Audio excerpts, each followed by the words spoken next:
Estamos hablando de un escenario bastante importante porque lo que se celebra no es el que ganara un presidente nada más y ya, ¿no? No solamente estamos hablando de, es que ganó un presidente, no, estamos hablando del presidente más votado desde Lázaro Cárdenas, o sea, y cuando hablo más votado es no solamente el más votado, sino el más votado, el que mayor aprobación ha mantenido durante los 6 años de su proyecto político, el que ha logrado transformar millones de conciencias y el que estableció un piso para que a partir de lo que él ha construido, su visión política, acompañado de muchos hombres y mujeres, han logrado en esta administración, porque pues tampoco es como que él solito, ¿verdad? Todo lo que Andrés Manuel López Obrador desde esta visión política ha logrado desde el despertar de conciencias, la politización de mexicanos, incluso de gente en el mundo, porque ya no solamente debemos acotarlo a que politizó a mexicanos, están hablando de Andrés Manuel López Obrador hasta en el mundo de los streamers. Quiero recordarles que Andrés Manuel López Obrador ya fue nominado como el streamer más visto de Hispanoamérica. Recordemos que son una serie de reconocimientos que hacen a la comunidad de streamers, que sobre todo está dominada por streamers de videojuegos, ¿no? De gente que tiene millones de seguidores y que tiene millones de lives y que hace en vivos muy largos porque hacen sus juegos, ¿no? Sus partidas, sus juegos en vivo, le dan consejos, juegan, etcétera, etcétera. Entonces, imagínense que ningún político en la vida había llegado al mundo de ser hasta considerado el streamer más visto hasta que llegó Andrés Manuel López Obrador. Y eso es solamente lo banal, porque si nos vamos a lo profundo, esta administración logró sacar de la pobreza a 5 millones de pobres, tomando en cuenta solamente los que existían ya en 2018, porque en la realidad sacó incluso a pobres que se generaron durante la pandemia. Fueron 9 millones de pobres, tomando en cuenta los que no existían, que lamentablemente se volvieron pobres durante la pandemia y los que ya existían para cuando él llegó en 2018. A eso súmenle que también ha logrado tener reconocimientos de todas estas calificadoras que constantemente han estado descalificando su tipo de gobierno, sus mecanismos, sus declaraciones, las conferencias de prensa y ha logrado obtener hasta reconocimientos por ser un gobierno que mantiene su política financiera de manera sana y estable. Por supuesto que no ha sido una administración perfecta, hay claroscuros, hay temas que quedan pendientes, sobre todo creo que el de la salud para mí, salud y seguridad, aunque en seguridad hubo avances, no quizás los que muchos esperaban, pero muchos entendimos qué es lo que está pasando, aún así hay que solucionarlo. Y ahora vámonos al tema de salud, que ese sí para mí es uno de los grandes pendientes, salud y justicia. Son, creo que estos dos pendientes, salud y justicia. Salud, se atraviesa una pandemia, tampoco hay que olvidar el contexto, se atraviesa una pandemia, las prioridades tienen que cambiar, ya no en mejorar, ya no son mejorar el sector salud, ahora es atender una emergencia que terminó con la vida de millones de personas en el mundo. Entonces, por supuesto que tus prioridades cambian y retrasan los planes originales, que es mejorar el sistema de salud y ahora sí que sea garantizado para todas y todos los mexicanos, sin importar si estás asegurado en el IMSS, privado, no privado, ISSSTE. Esa es una. Además del tema de justicia, que ya de manera tarde, pero llegó, y es la reforma al Poder Judicial, y es justamente en la que estamos, porque pues no se puede entender una transformación sin justicia en un país donde la justicia es una de las deudas más grandes que tiene el Estado para con los ciudadanos. Entonces, justamente en ese contexto estamos hablando de una transformación, pero lo que ha hecho por supuesto que es histórico, porque también demostró Andrés Manuel, aunque les pese, que no era un peligro para México, era un peligro para los bolsillos de unos cuantos que andaban de codos y de ya sabemos, Salinas Pliego, que me ahorro mis insultos, que como los pienso y como los siento, pero que no quieren pagar impuestos porque ellos consideran que ya aportaron mucho a la sociedad, pero eso sí, el que los hace a ellos millonarios, que es el empleado, también le ha aportado muchísimo a la sociedad y ese sí tiene que pagar impuestos, ¿no? Entonces hay mucho debate en torno a lo que falta y es por eso que millones de mexicanos votamos por la construcción de un segundo piso porque si esto avanzó, queremos que continúe. Esa es la lógica. O sea, no es como, es que esto resolvió todos mis problemas. Por supuesto que no, pero empezó a crear un estado de bienestar que antes no tenía. Para muchas personas, la administración de Andrés Manuel es un antes y un después. Es un antes yo no tenía esto, hoy lo tengo. Así tal cual. Es un antes y un después. Y es increíble que algunas personas todavía no lo vean. Claro, como ellas aún no viven ese estado de bienestar, bueno, no lo entienden. Pero no falta el escuincle baboso, y lo digo por una cierta persona en redes sociales, que anda diciendo y anda insultando a su abuelita por decir que su abuelita recibe su pensión y ella votó por Andrés Manuel López Obrador y está muy emperrado, tan emperrado que le escondió la pensión. No saben la emperrada que me di yo, que muchos le empezamos a decir en redes sociales, pues qué tipo, o sea, la neta es que qué pena de tu abuela, la neta, sí, tener un nieto como tú sí me hace repensar muchas veces si quiero ser madre o no, ¿verdad? Tener nietos, imagínense hasta ese punto, pero bueno, el asunto es que terminan diciendo que el que cobra la pensión de la abuela es él. O sea, no, hay cosas que no se pueden erradicar como lo es la gente sin educación, porque pues tampoco es como que el presidente se vaya a ir a sentar a sus casas, ¿verdad? A decirles que está bien, que está mal, estos son valores. Entonces, no, ya hace mucho con el tema de las mañaneras que llegan a nuestras casas, si es que abrimos las redes sociales tantito, pero es increíble cómo hay gente que sigue sin, o sea, que pese a que recibe una pensión, pese a que tiene un ingreso, no logra entender lo que esto significa. Y ojo, no estoy diciendo que tengan que estar a favor o en contra del gobierno. El que recibas una pensión no tendría que ser un, o sea, como una, no tendría que representar lo definitivo como para que digas, ah, yo por eso voy a votar por esta administración. No, pero al menos sí que tengas una conciencia distinta, que si tus reclamos para no votar por la continuidad de este proyecto no sean el que es que les da una pensión a mi abuela, ¿no? Que sean porque no hubo salud, por ejemplo, porque a mí no me gusta, o sea, porque tengas quizás argumentos más elaborados que no han llegado a construir en la oposición y es que eso es bien triste.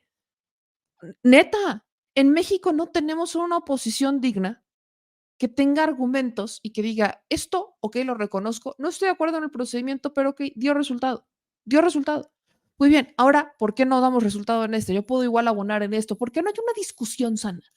¿Por qué no? Porque en México tenemos una oposición de caricatura, ¿no? Creo que incluso si traemos a Tommy Jerry sería una mejor oposición que la propia oposición que tenemos. Darían más argumentos, aunque no hablan, por cierto. Entonces, bajo esos ejes hay que entender qué es lo que esta administración ha significado. Y yo lo puedo resumir en esto, un antes y un después. Y lo digo porque hemos hablado con la gente, porque hemos salido y platicado con la gente y hay reclamos, claro. Hay maestros que dicen, a mí no me han basificado. Hay doctores que me dicen, a mí no me han basificado. Hay maestros y doctores que tienen quejas porque la transformación no les ha llegado hasta su estado. Y eso también es importante porque no quiere decir que porque la transformación haya llegado a nivel federal, en todos los estados se vea y se sienta. Por eso es que también millones votaron por un proyecto de izquierda, que sería Morena, para ver si ahora sí les llega, si ahora sí ven una transformación. Hay quienes están ya haciendo votos divididos, como fueron casos Jalisco y Guanajuato, no hablo de las gubernaturas, hablo de las ciudades, donde la gente está votando por ciertos personajes por los que nunca en su vida habría votado, porque ya vieron que a escala nacional hay cosas que funcionaron, que quieren que les funcionen. Insisto, lo que hizo Andrés Manuel fue crear un estado de bienestar, no consolidar un estado de bienestar, crearlo. Y no por simplemente decir es que creó un estado de bienestar, quiere decir que todos los mexicanos están en ese estado. No, no, no. Lo creó. De ahí se han beneficiado millones de personas que insisto, es un antes y un después. 5 millones de pobres menos que en el 2018. El incremento al salario mínimo para muchos en tiempos de pandemia y en tiempos de inflación representó el poder mantener, al menos no tener más, sino mantener un estilo de vida. Para otros significó cambiar su estilo de vida por completo, porque evidentemente hay que ver más allá de nuestra burbuja porque hay jóvenes que para ellos representó un antes y un después tener una beca porque antes pues iban a estar orillados a salirse de su casa y ahora al menos tienen un ingreso que aportar a su casa para no salirse de la escuela. Tan sencillo como eso, ¿eh? Tan sencillo como eso. Para algunos, no para todos.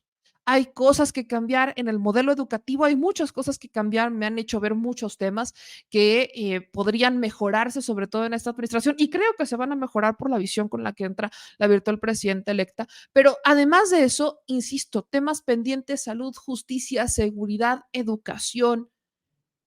Pero imagínense estos pendientes a lo que hoy tenemos, 5 millones de pobres menos en México, es algo que no había pasado en sexenios. El incremento al salario mínimo era paupérrimo y vivíamos con el mito, el miedo, el terror de, ay, no es que si lo incrementamos inflación, tómenla, incrementaron, no hubo inflación, no pasó, no pasó. Y vivíamos con él, era como el coco del gobierno. El incremento al salario mínimo era el coco, era lo que le decían como a todos los niños chiquitos cuando, es que si no comes tus verduras va a venir el coco, o aquí en México es más como el ropavejero, ¿no? A mí me decían mucho el ropavejero. Entonces, no, es que si no comes tus verduras va a venir el ropavejero, no, es que si no, esto, bueno, para acá todo, es que si te sigues quejando por el incremento del salario mínimo, si nosotros lo subimos va a venir el coco, ¿eh? La inflación. Y nadie quiere inflación, ¿verdad? Tú no quieres inflación, yo no quiero inflación, nadie quiere inflación, porque si de por sí ahorita no te alcanza, no te va a alcanzar si subo el salario, ¿no? Y con ese mito vivimos sexenios. Llega Andrés Manuel y dice, quítate que ahí te voy. Vivíamos subiendo el salario mínimo 20 pesos. Bueno, ¿qué 20 pesos era, Funcho? 2 pesos. 2 pesos le subieron al salario mínimo. Si acaso nos iba bien 2 pesos, sino 80 centavos. Eso, 80 centavos, vaya, ni antes todavía con 80 centavos, dice mi mamá, que le decían mis abuelos, imagínense, échense, que les alcanzaba para una torta, un agua fresca y hasta una gelatina. Hace como 40 años o más. Hoy, 80 centavos, vaya, no, o sea, ni para hablar por teléfono en las casetas telefónicas que todavía existen. No te alcanza para nada. 80 centavos para que te hagan bulto en la bolsa. Nada más. Y hay quienes todavía los minimizan porque como no es un peso, son 80 centavos. Esas son de las cositas que uno pues va viendo que han ido cambiando. Y con sorpresa todavía hay gente que se pregunta, ¿y cómo es posible que ganó? Todavía hay gente que dicen es que fue un fraude electoral. 36 millones de votos, fue un fraude electoral después de los 33 millones de votos de Andrés Manuel, más los 5 millones de pobres menos de esta administración, 9 en total, más la gente que hoy recibe una pensión, más la gente que hoy no tiene, más la gente que hoy, gracias a eso, su vida cambió y la de su familia. Bueno, es que creo que no estamos contando bien.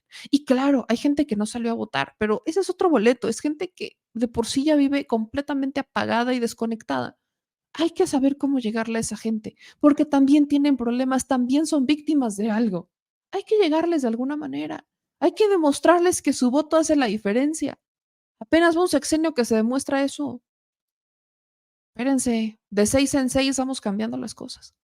Y dicho eso, voy a entrar justamente con el tema porque sobre los 6 años del presidente López Obrador, el presidente en la mañanera hace una propia reflexión de sus 6 años, de lo que significa la victoria, que para el evento posterior, para el evento que fue en Los Pinos, el evento de Morena, Claudia Sheinbaum ya propone que el 1 de julio tenga algún nombre, que sea recordado con algún nombre, como la victoria del pueblo de México o para muchos el 1 de julio sería el Día del Pueblo de México. Eso ya lo veremos más adelante, pero esos son dos momentos que ocurrieron justamente el día de hoy. Así que vamos a recordar, porque sí, hay que recordar lo que el presidente Andrés Manuel López Obrador dijo en la mañanera, pero sobre todo porque no se puede ver demasiadas veces, nunca ves demasiadas veces el discurso de Andrés Manuel López Obrador de 2018.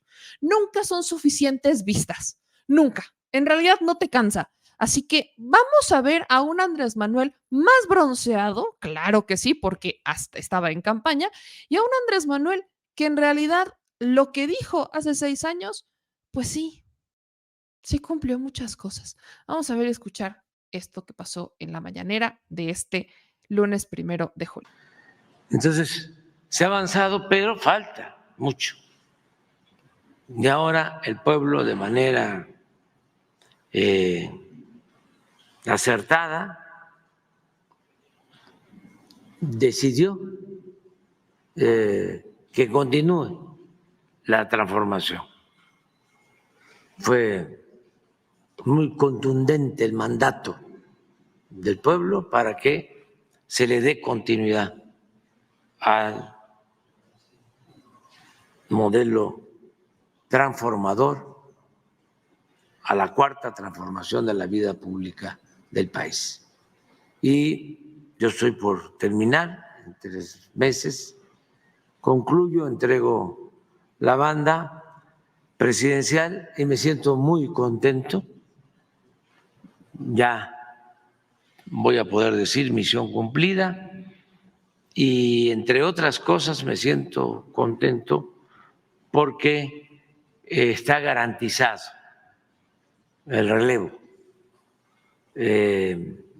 con una mujer llena de convicciones, de experiencia, una mujer honesta. Por primera vez en la historia de nuestro país va a ser una mujer la presidenta de la República, Claudia Sheinbaum. Y esto garantiza de que no va a haber retrocesos, sino que va a continuar el desarrollo de nuestro país con progreso y justicia, crecimiento y bienestar, las dos cosas. Desarrollo, que significa el que se pueda crear riqueza, pero también distribuir la riqueza, que no se concentre nada más en unas cuantas manos, sino que se distribuya con justicia y alcance a todos, que se atienda a todos, que se escuche a todos, que se respete a todos, pero que se le dé preferencia a la gente más necesitada. Esa es la filosofía, ese es el humanismo mexicano. Y vamos pues a recordar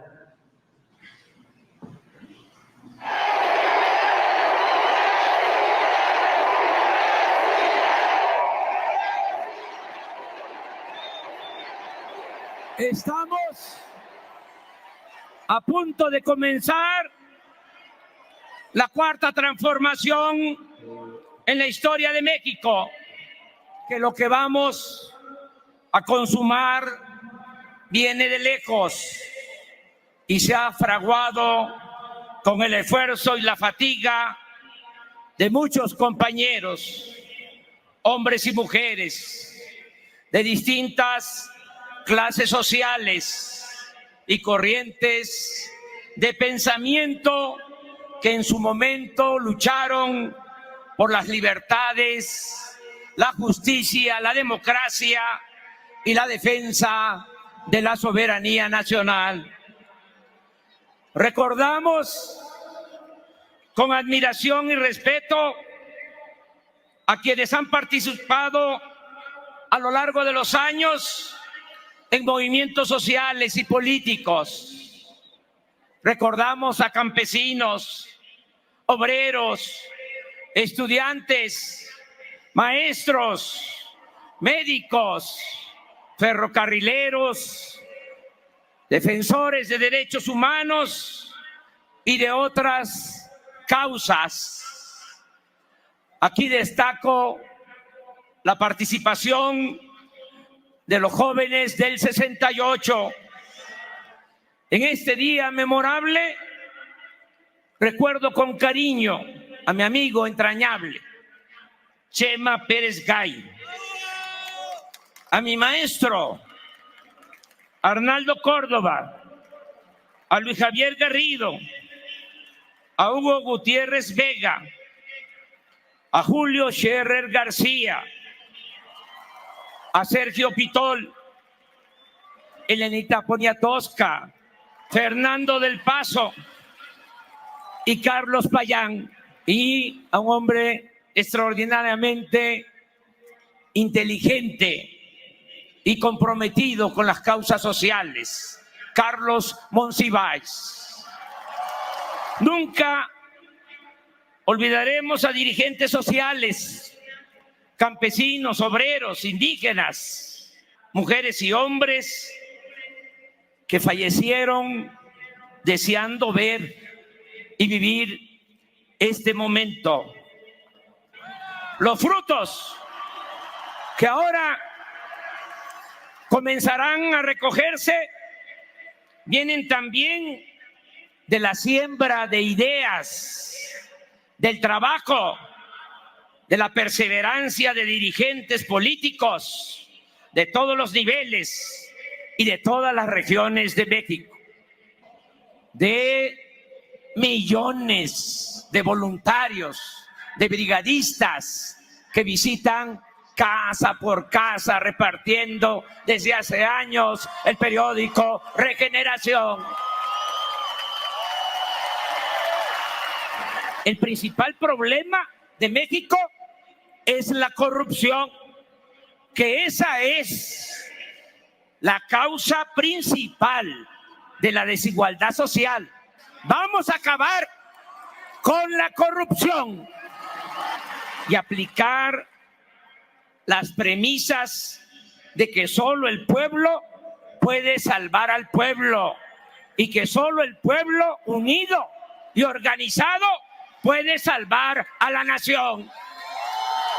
Nuestro gobierno atenderá a todas y a todos, respetará a todos, pero dará preferencia a los pobres, porque en una sociedad desigual como la nuestra es casi imposible conseguir la paz sin que haya justicia y bienestar. Soy un hombre de convicciones y principios. Quiero seguir el ejemplo de Benito Juárez. Quiero seguir el ejemplo de Francisco I. Madero. Quiero seguir el ejemplo del general Lázaro Cárdenas del Río. Juntos, haremos historia. ¡Viva México! ¡Viva México! ¡Viva México!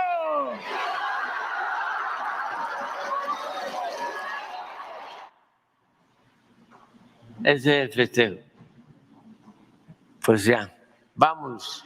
Sin lugar a dudas, ese es uno de los discursos que emociona a más de uno, a menos que seas, creo que José López, pero está bien. Quiero leer un par de comentarios para que dimensionen hasta dónde ha llegado la transformación y qué es lo que para algunas personas significa. Si tienen más historias como estas, compártanmelas.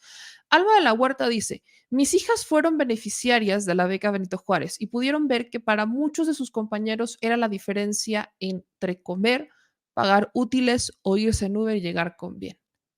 Para algunos dirán, ay, fifi, sí irse Uber. No, espérense tantito. Hay lugares en donde a veces sales súper tarde de la escuela, sobre todo si vas a la vespertina, sales bien tarde de la escuela. O tienes que quedarte a hacer proyectos en la escuela porque en tu casa no tienes internet o no tienes los libros y no los puedes llevar a tu casa. Y a veces sales bien tarde. Para muchos, esta beca significa tener esa lanita para tener como irte en Uber, taxi, como le quieras llamar, a tu casa de manera segura. Al menos no para algunas personas. Para otros, comer. Aquí hemos platicado mucho de cómo a veces les exigimos mucho a los estudiantes que sean estudiantes de excelencia, y digo, no en todos los casos, ahí están las excepciones, pero a veces estos chicos no tienen ni que comer. Y si no tienen que comer, no tienen los nutrientes para poder retener la información y están distraídos, cansados, se duermen. Para muchos significa comer. Para otros significa algo tan importante y a la vez tan sencillo, que es no dejar la escuela. Tener con qué poder aportar algo a casa para no tener que salirse a trabajar para poder aportar eso en la casa y tener algo que aportar en la mesa y poder no dejar los estudios. Por ejemplo, dice Mónica Pérez, la pensión del bienestar le cambió la vida a mis padres y les regresó la autoestima. A mí me dio una gran tranquilidad económica, mental y espiritual. Gracias a Andrés Manuel López Obrador. Muchas gracias. Vean este de Libertad González Fuente. En el ejido donde vivo hay una señora que tiene 2 hijos de prepa, uno de primaria y un bebé. Su esposo la abandonó porque tuvo un brote de esquizofrenia. La beca de sus 2 hijos los mantiene. Las pensiones hacen un antes y un después. Los apoyos sociales para muchas personas han significado un cambio por completo en su vida o simplemente tener una comida en su casa o poder tener con qué sostener a una familia. Hace falta transformar, hace falta avanzar muchísimo, muchísimo hace falta avanzar. Y por eso también tenemos que escuchar, tenemos que informarnos, tenemos que cuestionar, que eso también es valiosísimo, cuestionar y cuestionar y cuestionar y no soltar. Hoy tenemos las benditas redes sociales que sí hacen una diferencia siempre y cuando las usemos de manera responsable. La transformación sigue, sí. No todo va a ser bonito, no, no todo va a ser bonito, siempre y cuando entendamos el valor que significa la transformación, de dónde venimos y hacia dónde queremos ir, porque para que las cosas mantengan su rumbo, es necesario que el pueblo esté informado, es necesario que el pueblo esté involucrado y es completamente necesario que todas y todos participemos, hablemos de política, estemos politizando a nuestros jóvenes, a nuestros niños, que les estemos hablando de historia, que no nos olvidemos de dónde venimos. A veces a la gente se le olvida la historia, a veces a la gente no quiere escuchar, a veces la gente no quiere eso. Lo que quieren es todo sencillo, todo en bandeja de plata. No, así no funciona. Y ojo, no me confundan, las becas es una obligación del Estado para garantizar que todas y todos tengan acceso a una vida digna, que eso es su obligación. Eristeo García dice, Meme, te comparto otro caso. Don Juan y doña Aurelia, que viven en Nesa, son personas de la tercera edad. Gracias a la pensión sobreviven. En caso de que requieras más datos para verificar con gusto, pues pásenme los casos. A mí me encanta conocerlos y platicarlos y darles visibilización si es lo que quieren. Angélica Negrete dice, Meme, soy una persona de la tercera edad que no se ha podido arreglar la jubilación y 100 pesos me es para poder comer. No es mucho, pero sopa, tortillas no faltan. Gracias al apoyo del bienestar. Dice Luz Ponce, mi esposo falleció por COVID, tengo 2 hijos, uno no estudiaba por no tener dinero, ahora ya salió con licenciatura de la UVJ, el otro tiene discapacidad y la verdad nos ayudamos mucho con sus becas. ¿Ven?